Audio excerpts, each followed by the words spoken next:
so we've got a bunch of GT cars, probably with a lot more horsepower than my LMP3 car. GT2, McLaren F1. That was McLaren F1 designed by Gordon Murray. Then comes a 911 GT2, a Lola, wow, classic sports car.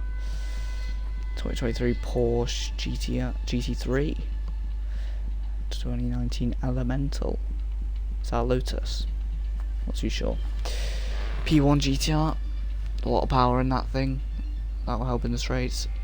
Ferrari F40, Bugatti Devo, 911 GT3 RS, me and the Ligier LMP3, and then comes the final GT3 branded with Rexy. Made by, I think the driver's called PJ something. I can't remember his full name. That's who's viewing. Hello to viewers. Right.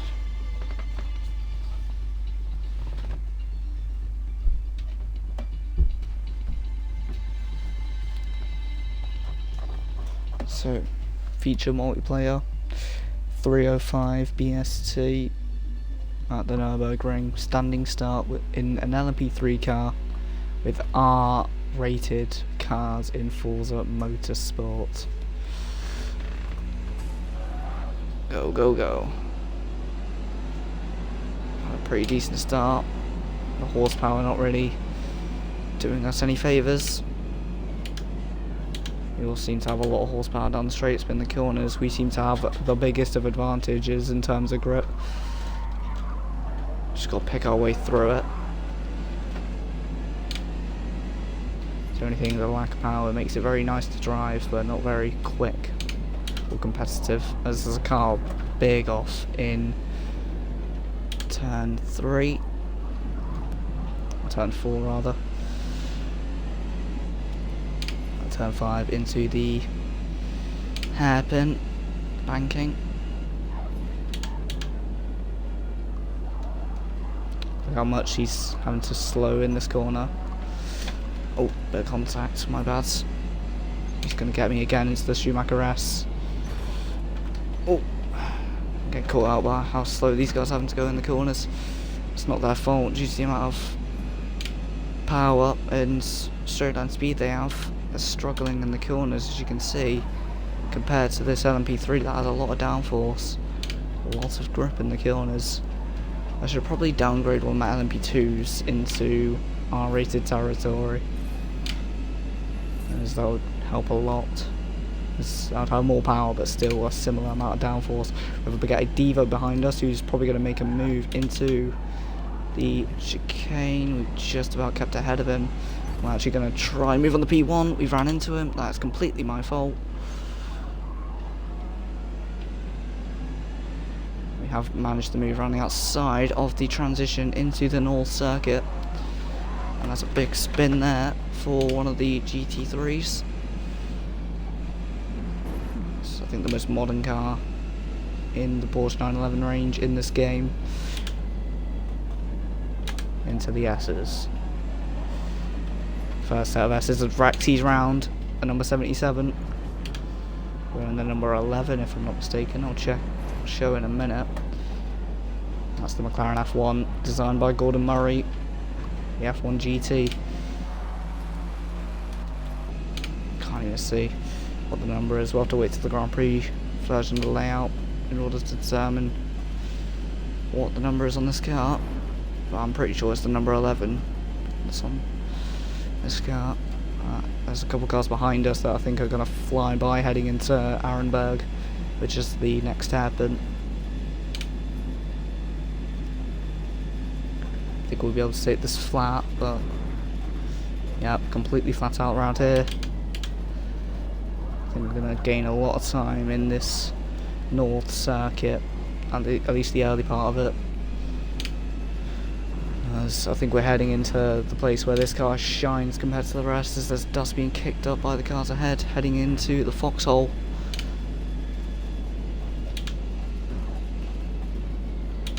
Into the little twirly-whirly thing at the top here, this little chicane. I think all we need is a little more oomph out the corners. We'd be sweet, but it's a maxed out car for this class. But we've channeled more downforce and more cornering in mind, rather than straight line speed, which is what the rest of these guys have gone for. Obviously there was a GT3 Ford performance car that we could have gone for, the Mustang from 2024.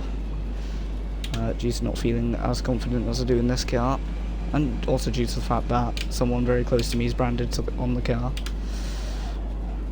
I think it's good to be able to tribute people, so hence the reason I put this car. Anyway, meanwhile, we've got one of the BMW GT2s, the pole sitter on this race, who's looks like to have struggled in that section. The McLaren F1's gone off. We're gonna have a little sneak up the inside and have to back off. Oh, okay. Got caught out there. I thought he was leaving me space there for a second. Clearly not. He was just opening up the corner. That's actually cost us the run out of this onto this straight. It's very late braking there. Actually, I see the line he's gone for. Wide entry, tight exit. And now this is the bit where we're going to hurt a lot. One of two sections on this track. This section and also the kilometre long straight, I'm pretty sure. The mile long straight. It goes all the way into the last section on the track. Going around here. The lack of lights around this track making it very spooky. Almost like we're playing Five Nights at Freddy's Motorsport Edition, which for those who don't know is a massive horror game / movie now.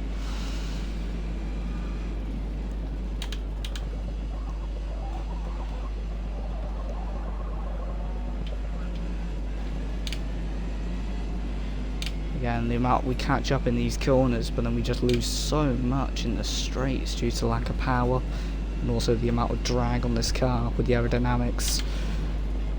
Really draggy. Drags the car down in the straights, hence the name drag.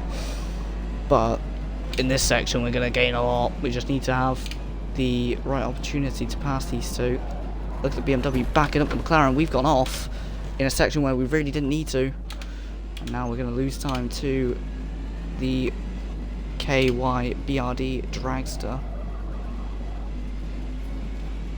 Now we've got to do all that work again to try and catch up to these guys. But trouble is, being so fast in the corners, especially at the Nürburgring, being so fast in these sections, there's not enough room to make moves unless people go off like I'm doing at the moment, and like this McLaren F1's done.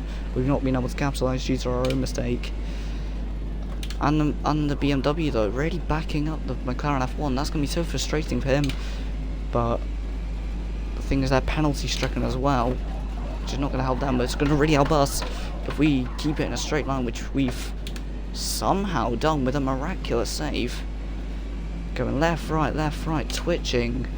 rather fitting for streaming on a platform called Twitch. Anyway, as we go through the... was it the Flatzenberg section? I think I've probably butchered that name. As the BMW's gone off, let the McLaren F1 through. We're going to look to do the same thing, but safer. We've gone to the inside of the GT2 on the GTE car, as it's called in WEC. Got the move on him. And a bit wide there, but we are going to lose out to the BMW in this section. Not this section, the straight after this section, as it is a really long straight. For those who think the Camel Straight of Spa's long, welcome to the Nordschleife straight. And let's see how many positions we'll lose here. We'll keep to the side here, the inside of the kink. That's at the top of the hill on this straight. And we're going to lose it to the BMW, and I reckon, and it's the end of the race as well. So we're going to lose it to the BMW. Oh, we haven't shifted up a fifth. That will probably be why we've lost so much. But the Bugatti's gone through on the BMW. I reckon if we go mental in this last section, we might be able to get the move on this BMW GTE. Don't think so. I think we're just going to have to pray for someone to go off, which they haven't. So congratulations to them, but we finished that race in P8, so not too bad. Obviously could be a bit better with some straight line speed, but I think that's a great showcase of a car with cars with good straight line speed going up against the number 11 car, which had no straight line speed to speak of whatsoever, but with the best cornering speed. But obviously with a couple of mistakes in there, could probably be a bit higher, maybe 7th. I reckon we could have been closer to that BMW at the end, who actually managed to get the Bugatti at the end of that race. I think, oh no, that was on penalties, on aggregate. But decent race by us in the LMP3, branded with Scarlet, someone very close to me. If you know, you'll know, but yeah. And if you don't see the love heart on the front as well, that isn't just decoration, I'll tell you that. That is symbolism of feeling to the person who holds the name on the side of that car in red. Love your Scarlet. Anyway, well, should we save that replay? Yeah, I'm gonna make a video out of this race. Too many saves.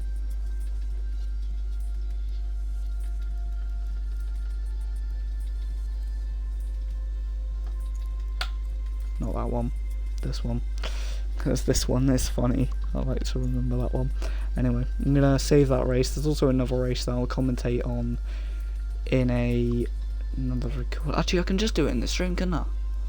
That's a good shout, because I've been meaning to do it for ages, but I just haven't, so yeah, okay.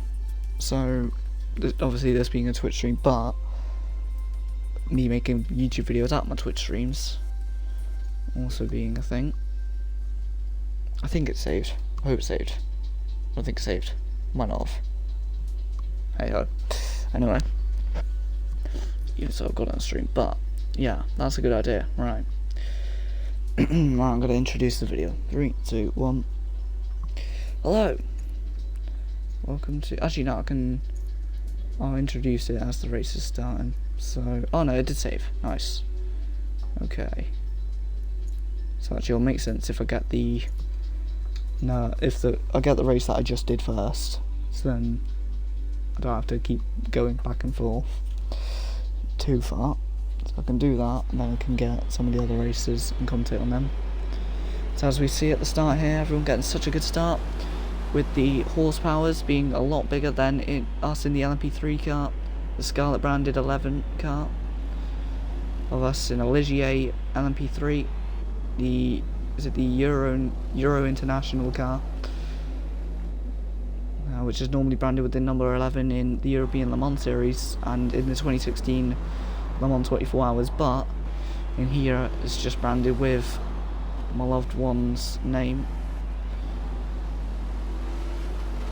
As we come out of that corner, we see we gain a lot on this McLaren P1, but due to some clumsy driving by myself, who was driving this LMP3, we struggled to get past him.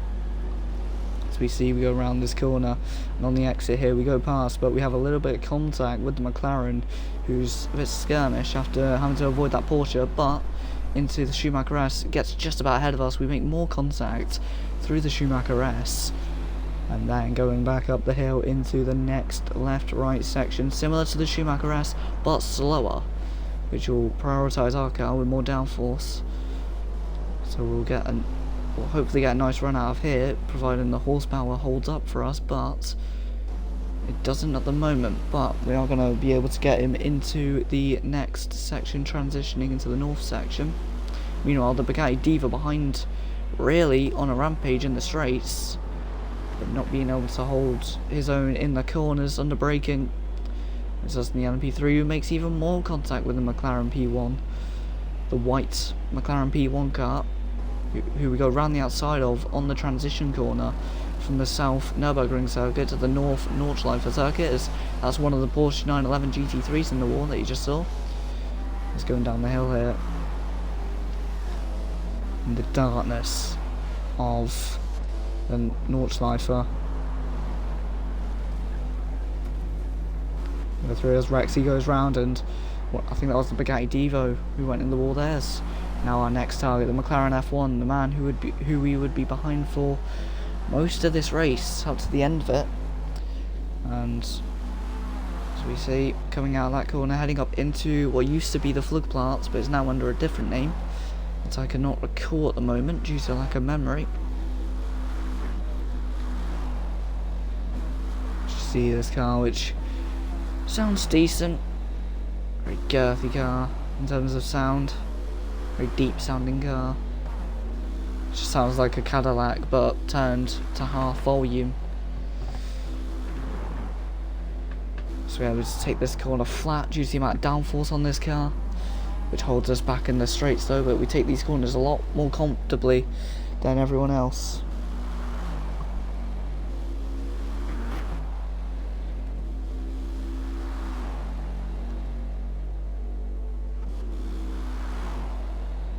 Head up into out of the foxhole and round the what I called the twist, the twirly thingy. And I mean, if this chicane was a chocolate bar, it would probably be called a twirl or a curly whirly. Anyways, we head around into the double right-hander into the chicane.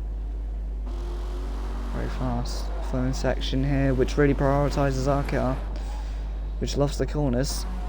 It loves it a lot better though when it's on concrete, not on dirt. So this is not a rally car. This is a Le Mans prototype car, one of the third best prototype regulation car of its era. As we see here, heading through with the downforce, with great downforce levels, catching up to what was the pole sitting BMW GTE car, who's just ahead of that McLaren F1, ahead of the Scarlet branded number 11 Ligier LMP3 car from 2016. That goes down the inside into a gap that will never exist. And while we have some contact that was very avoidable on our side, we head into one of the fastest corners on the track. Scary for some, not for this car though. It seems at home at these corners. But as you can see, losing out to the cars in this straight section. And we go over the hill and we head up towards the carousel section, ages away, and obviously you can't really see a lot due to it being night time here. So all you're seeing is red and white lights on this Ligier. It's pitch black almost.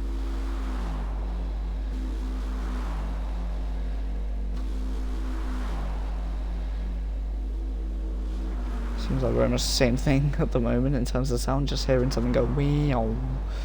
We head into the first braking zone on the track for at least 30 seconds and into the carousel turn, in which we've caught up a lot to the cars ahead, look, the GTE, BMW and the McLaren F1, who gone deep off of the banking section and gone up to the outside concrete made section, the asphalt section, rather than the concrete blocked banking section.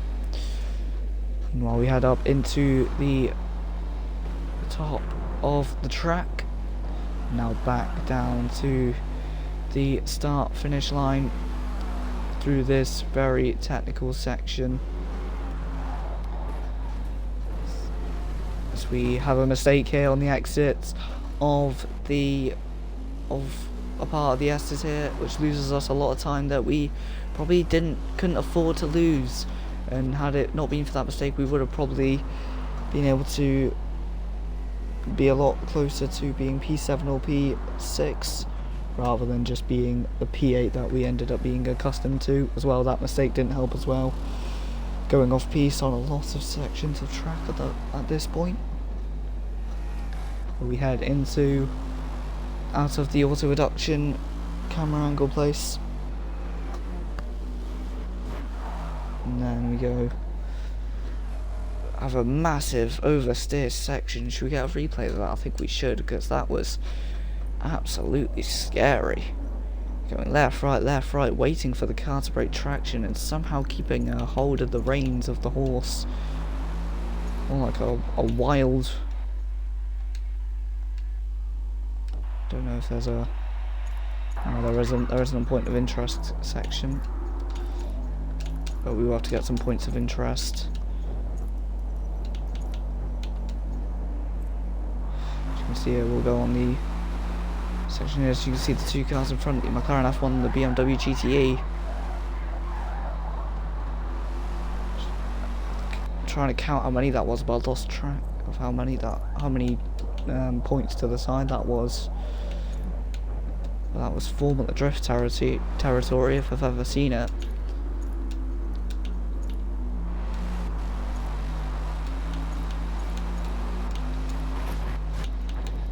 Let me go and gain cameras, do chase cam, because that'll be probably the best bet.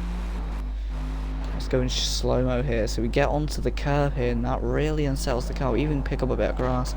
That then throws the car into an unsettled slide that we overcorrect on. So that's 2 slides. Then a third overcorrect that we somehow hold on to. Then as we come back round onto this one, the elevation kicks in as we straighten up, sending us into another oversteer. And then we finally straighten up onto a flat piece of surface where we can take this corner nicely.